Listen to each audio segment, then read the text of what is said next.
Friends, আপোনাৰো এনেকুৱা হয় নেকি যিখিনি আপুনি পঢ়ে সেইখিনি মনত নাথাকে? এটা চেপ্টাৰ বাৰে বাৰে পঢ়াৰ পিছতো মনত নৰয়, পঢ়াত মনটো নবহে, পঢ়াৰ সময়ত বাৰে বাৰে মোবাইলটো চুবলৈ মন গৈ থাকে, পঢ়াৰ পৰিৱৰ্তে মনলৈ হোৱাটছআপ, ফেচবুক আদি বিভিন্ন কথাবোৰে ব্ৰেইনত পাগলি থাকে। হয় বন্ধুসকল, বহু সংখ্যক লোকৰে এনে সমস্যা হোৱাটো পৰিলক্ষিত হয়। গতিকে ফ্ৰেণ্ডছ, আজি এই ভিডিঅ'টোৰ জৰিয়তে এই সমস্যাবোৰৰ চাইণ্টিফিক সলিউশ্যনৰ উপায়সমূহ আপোনালোকৰ লগত শ্বেয়াৰ কৰিবলৈ ওলাই আছোঁ, যিটো New York time best selling book Benedict Carey how we লাৰ্ণত সন্নিৱিষ্ট আছে, যাতে আপোনালোকে এক্সামত ভাল ফল দেখুৱাবলৈ হাৰ্ড ষ্টাডি পৰিৱৰ্তে স্মাৰ্ট ষ্টাডি কৰিব পাৰে। চ' ভিডিঅ'টো একেলগে চাই থাকিব। Smart idea 1, water your brain.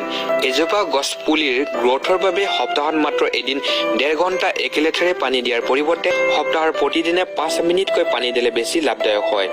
দিনটোত একেলেঠাৰে 3 মাইল দৌৰাৰ পৰিৱৰ্তে 3 ভাগত ভাগ কৰি প্ৰতিবাৰত 1 মাইলকৈ দৌৰিলে স্বাস্থ্যৰ বাবে বেছি লাভদায়ক হ'ব। ঠিক তেনেদৰে একেলেঠাৰে 3 ঘণ্টা পঢ়াৰ পৰিৱৰ্তে 3 ভাগত ভাগ কৰি প্ৰতিবাৰত 1 ঘণ্টাকৈ পঢ়িলে বেছি ফলপ্ৰসূ হয়। বেনেডিক্ট টিক্সৰ স্পেচিং এফেক্ট এণ্ড ডিষ্ট্ৰিবিউটেড লাৰ্ণিঙে কয়, বিজ্ঞানসন্মতভাৱে এইটো প্ৰমাণ আছে যে মনত ৰখাৰ ক্ষেত্ৰত ডিষ্ট্ৰিবিউটেড লাৰ্ণিং নাইবা স্পেচিং এফেক্টে পাৰফৰ্মেঞ্চ 46% বঢ়াব পাৰে। ইয়াৰ বহুতো ৰিজন আছে। যেতিয়া আমি ফিল্ম এখন চাওঁ তেতিয়া ফিল্মখনৰ প্ৰথম খণ্ড আৰু শেষৰ খণ্ড বেছি স্পষ্টকৈ মনত থাকে ফিল্মখনৰ মাজৰ খণ্ডতকৈ।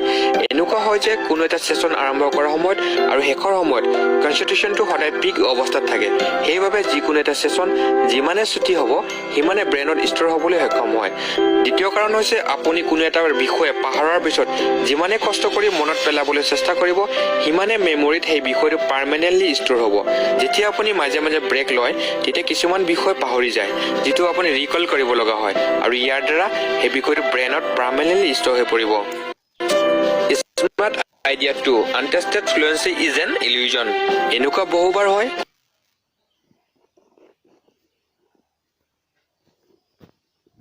কোনো এটা টপিক পঢ়াৰ পিছত এনেকুৱা লাগে যেন ঠিক আছে, বুজি পালো, মনত ৰখি গ'ল, আৰু আমি সেইটো টপিক এৰি বেলেগ এটা টপিক পঢ়িবলৈ আৰম্ভ কৰোঁ।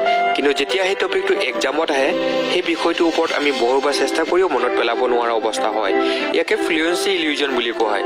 যেতিয়া কোনো এটা বিষয় চকুৰ আগত থাকে তেতিয়া ব্ৰেইনত এটা ইলিউশ্যন ক্ৰিয়েট হয় যে ঠিক আছে, মনত ৰখি গ'ল বুলি।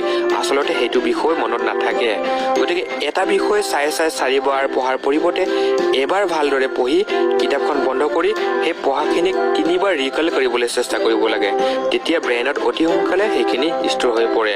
হয়, এই আইডিয়াটো কিছু ডিফিকাল্ট হয়, কিয়নো যেতিয়া আমি ব্ৰেইনৰ জৰিয়তে এক্টিভলি কোনো ইনফৰমেশ্যন ৰেজিষ্টাৰ কৰিবলৈ চেষ্টা কৰোঁ তেতিয়া কষ্ট কৰিব লগা হয়, আৰু সেইবাবে বেছিভাগ সময় আমি এই ষ্টেপটো স্কিপ কৰিবলৈ চেষ্টা কৰোঁ। লগতে ফ্লুৱেঞ্চি ইলিউজনটো আছেই সহযোগ কৰিবলৈ।